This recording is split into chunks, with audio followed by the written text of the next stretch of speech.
तो बच्चों आज हम लोग शुरू करने वाले ओबेसिटी। जब आप वहाँ रोग निदान में पढ़ेंगे तो रोग निदान में एक है स्थौल्य में ओबेसिटी पढ़ेंगे, ठीक है। स्थौल्य एक चैप्टर है तो वहाँ पढ़ेंगे, उसका मॉडर्न एस्पेक्ट मैं आपको पढ़ाऊँगा, ठीक है, पैथोलॉजी के अंदर, ठीक है। Obesity is a excessive amount of fat in the skin and deep tissue due to excessive intake of calories as compare to output of calories. इसका मतलब क्या है, जितना आपको कैलोरी की ज़रूरत है उससे ज़्यादा आप ले रहे हैं तो वो कहीं ना कहीं चर्बी के स्वरूप में आपके शरीर में इकट्ठा हो जाता है, ये कहने का मतलब है, ठीक है।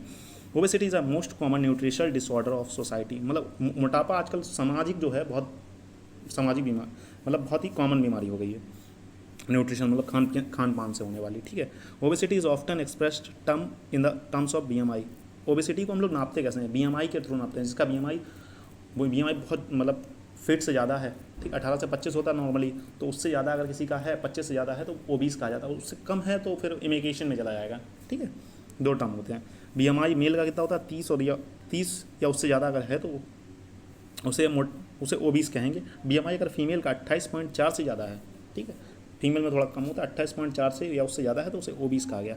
बीएमआई नापते कैसे हैं, हाइट इन मीटर स्क्वायर नीचे रखते हैं और वेट इन केजी ऊपर रख के हाइट इन मीटर ले लें। जैसे मान लो किसी की लंबाई है 172 सेंटीमीटर तो 1.72 ले लेंगे, उसका स्क्वायर करेंगे, ठीक है।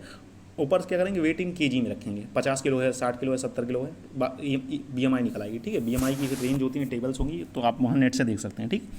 Dietary imbalance and over nutrition में lead to the disease like obesity. देखो अगर आपका खान पान सही नहीं है, कभी आप ज़्यादा खा रहे हैं, कम खा रहे हैं, तो वो ओबेसिटी जैसी बीमारियाँ होती हैं। ओबेसिटी से ही डायबिटीज़ जैसी बीमारियाँ होती हैं, ठीक है। Obesity is defined as excessive of adipose tissue that imparts health risk. ये क्या होता है, इससे कहीं ना कहीं मतलब तुम्हारे स्वास्थ्य को हानि करने वाली बीमारियां पैदा हो जाएंगी, ठीक। Obesity occurs when the calories intakes increase then the calories utilisation, वही बात बताई जो पहले बताई थी।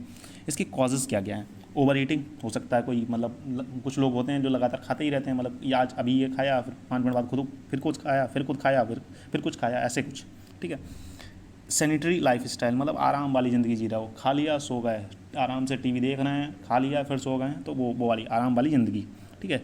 जेनेटिक कॉज हो सकता है, किसी के माता पिता मोटे हो इसलिए बच्चा भी मोटा हो, ठीक है, ये भी कॉज हो सकता है। मतलब खाना वाना सही खा रहा हो, कम ही खा रहा हो, लेकिन माता पिता मोटे हैं तो जेनेटिक भी कॉज हो सकता है। हाई कार्बोहाइड्रेट, फैट और प्रोटीन रिच डाइट, मतलब कुछ लोग क्या करते हैं, प्रोटीन मतलब मांस वगैरह ज़्यादा खा रहे हैं, तो मांस वगैरह खा रहे हैं तो मांस कहीं ना कहीं बढ़ेगा ना, बहुत ज़्यादा मांस खा रहे हैं, मतलब डेली नॉनवेज खा रहे हैं तो उनका भी बढ़ जाता है, ठीक है। और काम कुछ नहीं कर रहे हैं, घर पे मतलब रहते हैं आराम से। आफ्टर सम डिजीज़, कुछ बीमारियों के बाद भी बढ़ जाता है, जैसे कि इंसुलिन में क्या हो गया, इंसुलिन की कमी हो गई, तो इंसुलिन की कमी हो गई, ग्लूकोज का यूटिलाइजेशन सही से नहीं होगा, ठीक है, वहाँ डायबिटीज़ जैसी बीमारियाँ। हाइपोथैलेमिक डिसऑर्डर हो सकता है, हाइपोथायरॉयडिज्म हो सकता है। हाइपोथायरॉयडिज्म में क्या होता है, मेटाबॉलिज्म स्लो हो जाएगा, आपने खाया तो कम है लेकिन वो पच ही नहीं रहा है, मेटाबॉलिज्म ही नहीं हो रहा उसका, तो मामूली बात है ओबेसिटी हो जाएगी, कहीं ना कहीं इकट्ठा होगा ना। उस एक और कारण है इसका लैक ऑफ एक्सरसाइज, बहुत लोग एक्सरसाइज ही नहीं करते हैं, ठीक है, बहुत लोग नहीं करते हैं, जानबूझ के नहीं करते। Systemic effect of obesity, obesity का अलग अलग सिस्टम पर क्या क्या इफेक्ट पड़ता है। कार्डियोवास्कुलर पर जानते हो क्या हो गया, कार्डियोवास्कुलर सिस्टम पर क्या होगा कि कहीं ना कहीं वो जो तुम्हारा फैट है, वो फैट कहीं ना कहीं फैट जो है वो जाके आर्टरीज और वेंस में एक्युमुलेट हो। एक कंडीशन होती है आर्थ्रोस्क्लेरोसिस, तो वो हार्ट अटैक जैसी कंडीशन को भी दिला सकती है, ठीक है, वहाँ पर हो गया। कॉर्नरी हार्ट डिजीज़, हाइपरटेंशन हो सकता है, मतलब रक्तचाप बढ़ा हुआ, हाइपरटेंशन तो आजकल कॉमन बीमारी हो गई है।